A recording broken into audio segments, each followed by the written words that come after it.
Bueno, yo me presento, soy profesora de Teoría Política en la Universidad Católica Argentina y profesora de Teoría Social en SAD desde hace algunos años. Y el tema de mi ponencia es parte de un proyecto más amplio que aborda el pensamiento de Hayek y de Buchanan desde un punto de vista comparado y que aborda también algunas de las aplicaciones del pensamiento de estos dos premios Nobel de Economía al análisis de cuestiones particulares de teoría social y teoría política.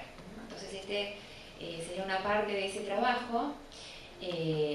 La pregunta, bueno, es por qué comparar Hayek y Buchanan. Creo que para el público presente está claro que ambos pensadores tienen al menos dos intereses y creencias en común. Por un lado, alineados con el liberalismo, promueven los valores de la paz, la libertad y la prosperidad. Y por el otro, en esa promoción, en tanto pensadores, ambos comparten esta idea de que una filosofía pública entendida en el sentido más amplio no puede basarse solamente en la visión económica, sino que exige completar esa visión con consideraciones de filosofía política, que es la que, bueno, voy a analizar a continuación. Entonces ustedes se preguntarán, bueno, ¿qué entendemos como filosofía política de Buchanan, ¿verdad? En primer lugar, me gustaría aclarar que estamos hablando de una visión normativa, es decir, la filosofía se pregunta por aquella visión normativa, aquellos ideales que orientan nuestra organización política y social y la mejor manera de alcanzar esos ideales a través de instituciones y prácticas políticas y sociales.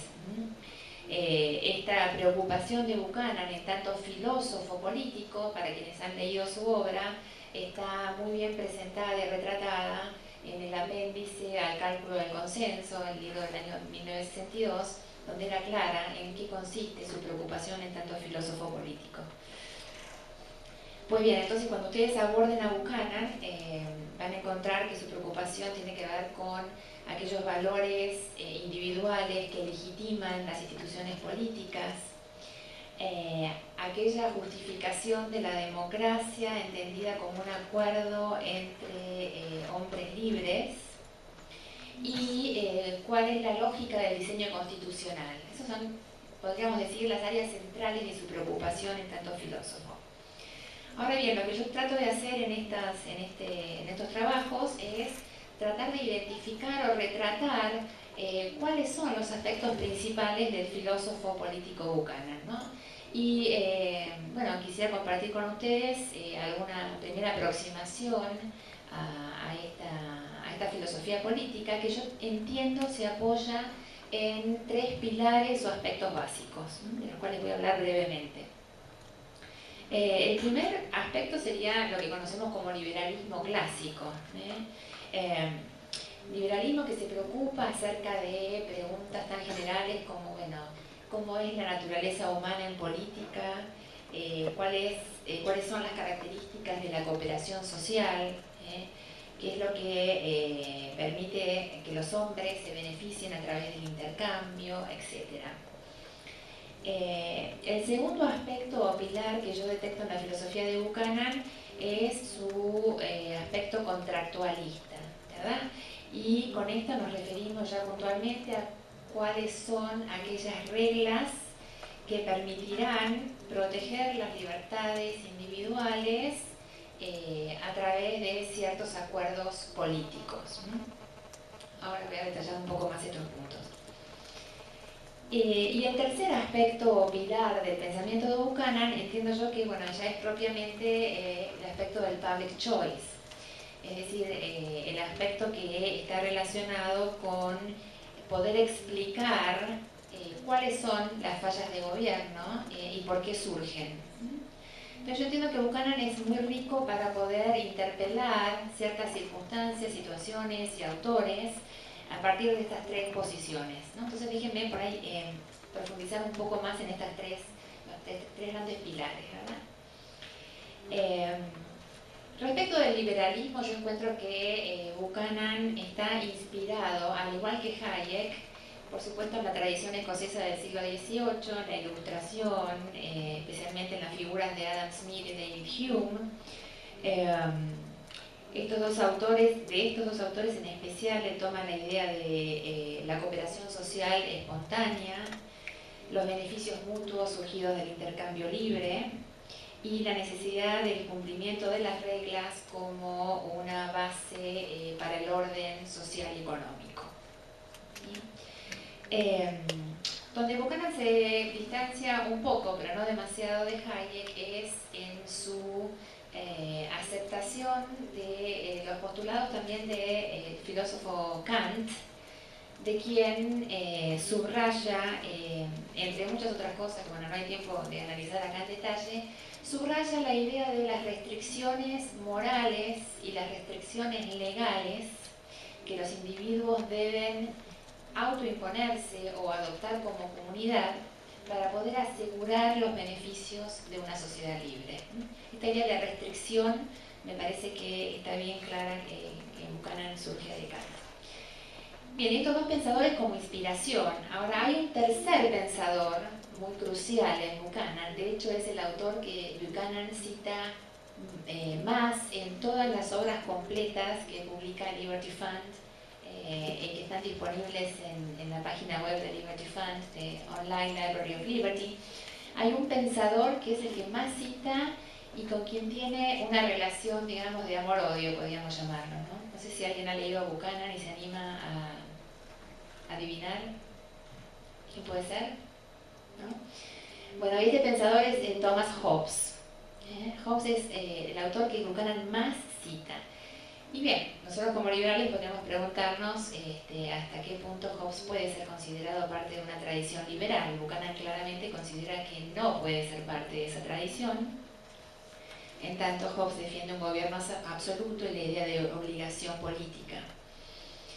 Sin embargo, lo que a Buchanan sí le preocupa, y por eso yo digo que toma a Hobbes como interlocutor y no ya como inspiración, lo que le preocupa es la idea que Hobbes introduce en la filosofía política, que es la idea de esta distinción entre, hombres, podemos llamarlos depredadores, y la paz social. O sea, es esta cuestión más antropológica, más, como dirían hoy los behavioral economists y behavioral politologists, esta cuestión de cómo se comporta el hombre en sociedad.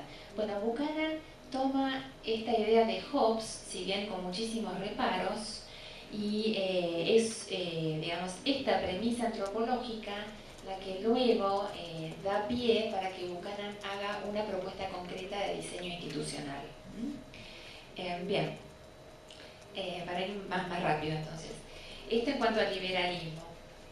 El segundo aspecto importante de Buchanan es el contractualismo, ¿verdad? La idea de que es posible en un modelo imaginar un acuerdo de hombres libres que buscan adoptar instituciones y reglas para proteger sus libertades.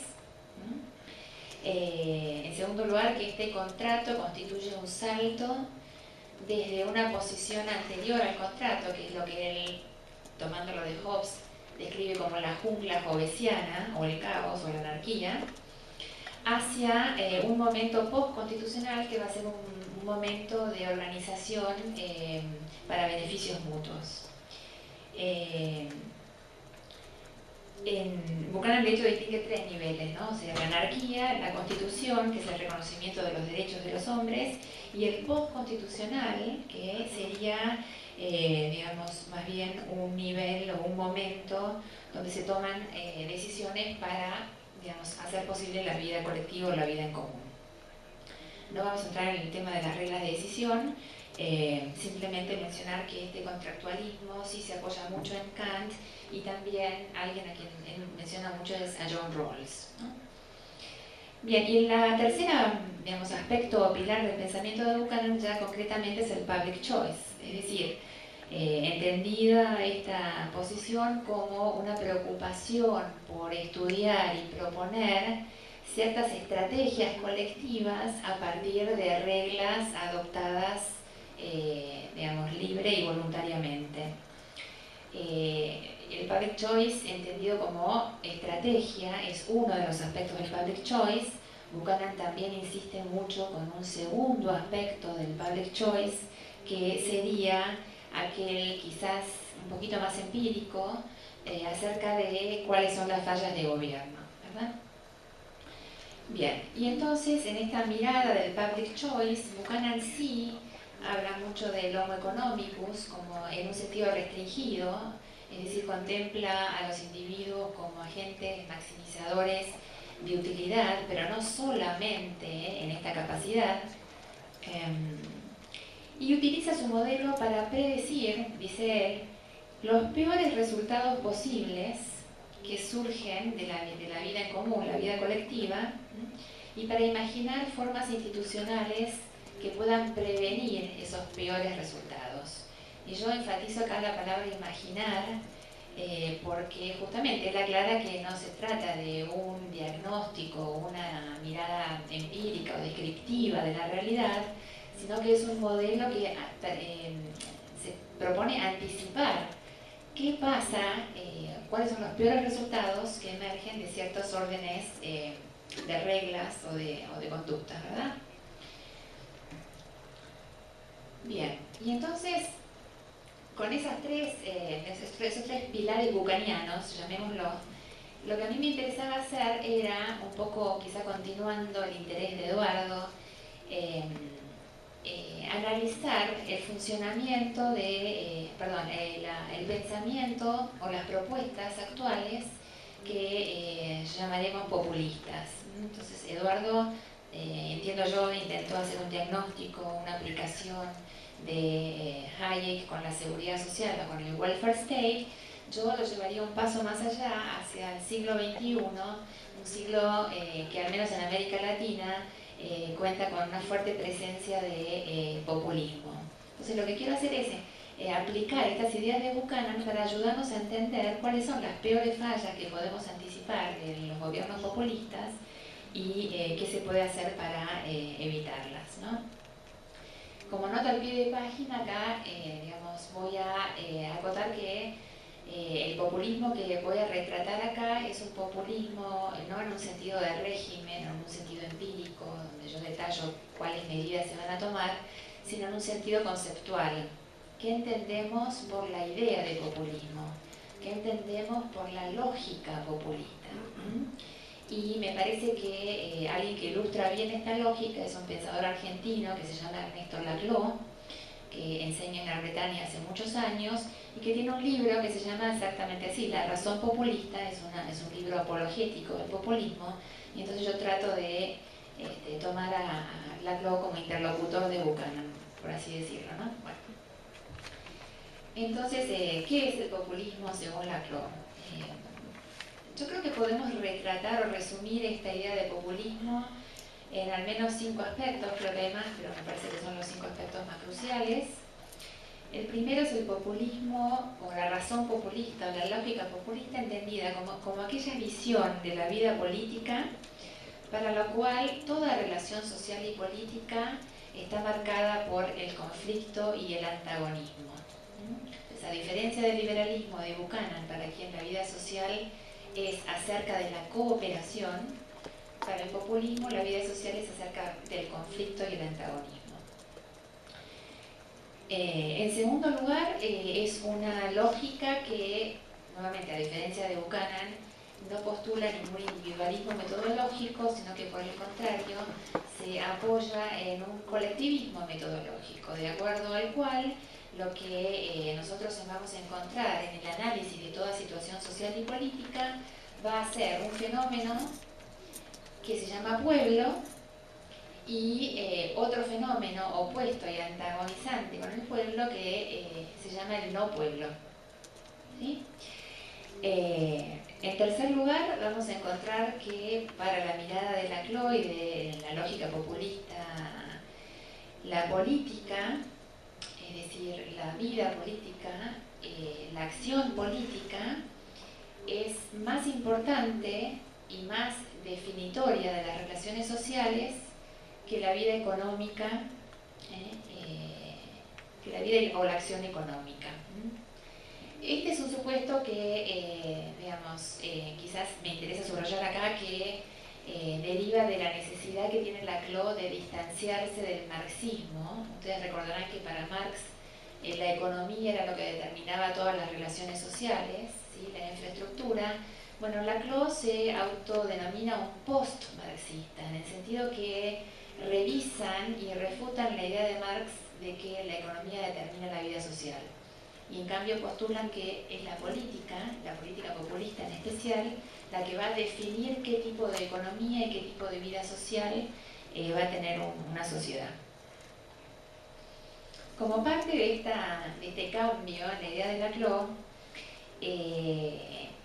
lo que él presenta como el principal antagonista del fenómeno pueblo va a ser digamos, sin sorpresa para este auditorio por lo menos, al capitalismo global, ¿no? Entonces, el capitalismo global es el gran antagonizante del pueblo, es un fenómeno mundial que provoca resistencia y conflicto.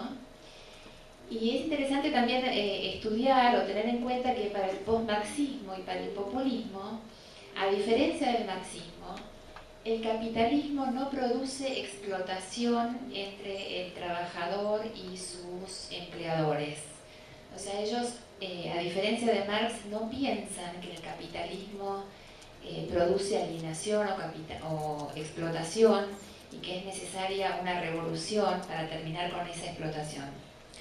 Por el contrario, Laclau reconoce que el capitalismo es un acuerdo voluntario entre empleado y empleador, donde los dos se benefician, ¿sí? Y que también genera suficiente capital como para ir expandiendo esas relaciones de producción. Donde el posmarxismo de Laclau confronta con el capitalismo es, en su opinión, es en el rechazo y el conflicto que producen las relaciones capitalistas frente a los que no son parte de esa relación.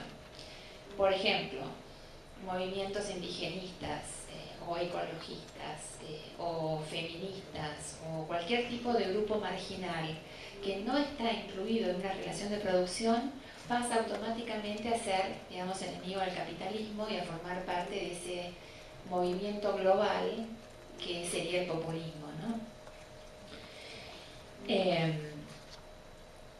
Bien, y como último rasgo importante del populismo está esta construcción de hegemonía. Es un concepto que apunta a, digamos, la totalización del poder político en la figura de un líder o de un grupo de líderes. La hegemonía, el concepto de Gramsci, básicamente permite al líder hacer lo que quiera, o sea, tener un uso discrecional del poder político.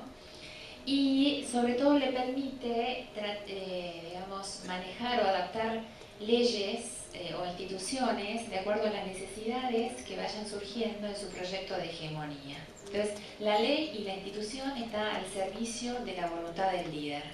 Y el líder está al servicio de la organización de un pueblo.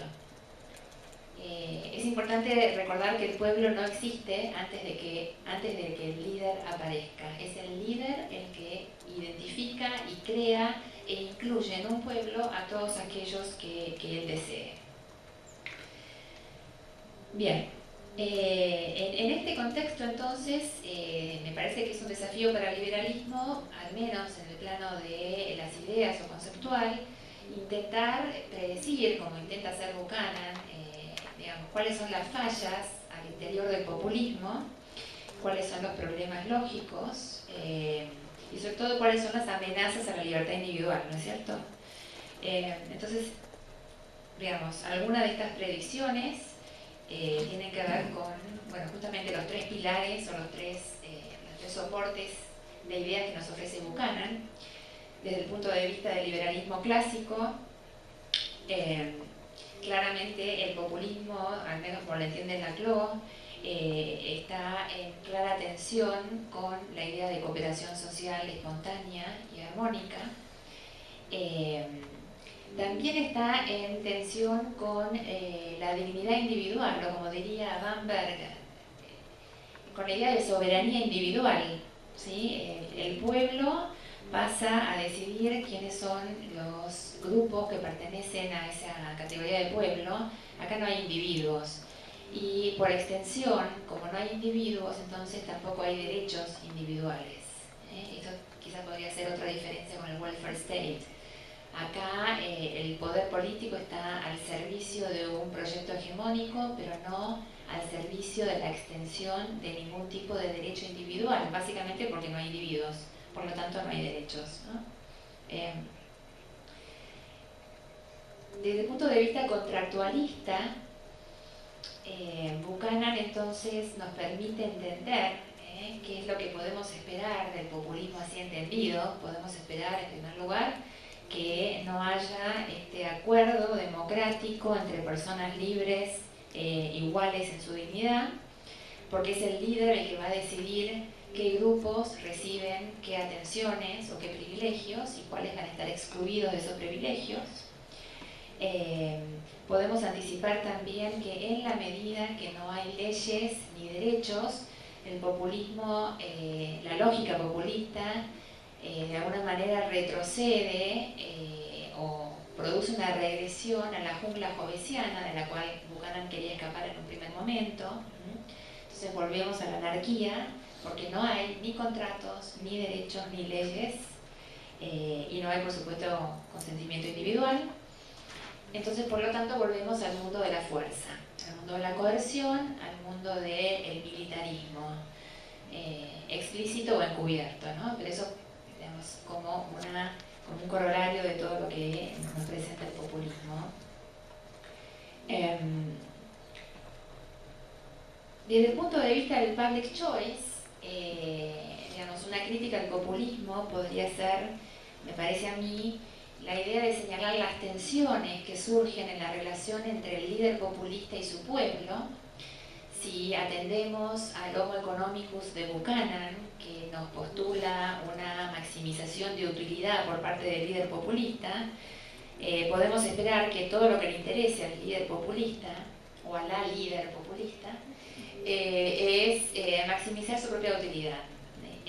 La pregunta es, por supuesto, maximizar a costa de quién, ¿no? Entonces ahí entraría la tensión o la contradicción entre lo que son las necesidades de un pueblo cada vez menos satisfechas, como señalaba Eduardo, y el crecimiento de un líder cada vez más consolidado, ¿no? Esto como, digamos, aspecto empírico de esta predicción, ¿no? Bueno, y el public choice de Buchanan también nos va a ayudar a entender que el antagonismo que el populismo dice predicar entre el pueblo y el no pueblo también se va a extender a las relaciones al interior del populismo, ¿no? Caso por caso, digamos, el problema entre Cristina, la presidenta, y Moyano, ¿no?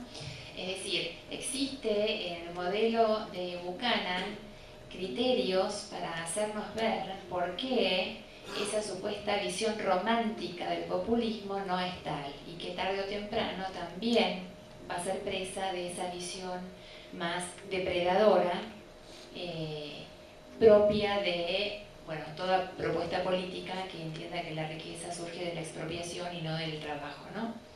Entonces me parece que esto, digamos, como contribución de Buchanan para nos puede ayudar a analizar el populismo no ya desde un punto de vista empírico, sino lógico, ¿no? ¿Qué podemos anticipar? Claramente puede haber evidencia o no, pero sobre todo qué es lo que se puede cuestionar al concepto mismo de populismo y no ya los resultados prácticos.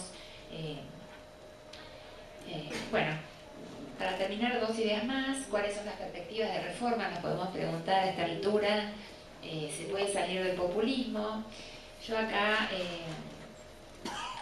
lamento informarles que para Buchanan no es posible una sociedad libre sin una cultura de la libertad, de la autorrestricción, de la educación y, quizás el aspecto que más me interesa analizar por ahí para otro próximo paper, y la necesidad de ser intolerantes con los intolerantes. Es una premisa que, bueno, otros pensadores como Karl Popper ya la habían analizado, ¿no? Lo dejo como interrogante para que podamos reflexionar en qué consiste ser intolerantes con los intolerantes. Y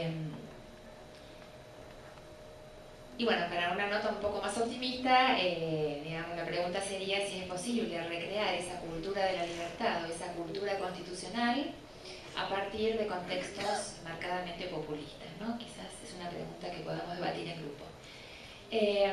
Como segunda parte del trabajo, que bueno, no tengo tiempo, ni tampoco la elaboré tanto, es parte, como les decía, de un programa de investigación, me quedaría presentar las ideas de Hayek, en qué medida, en qué sentido pueden ser útiles para analizar el populismo.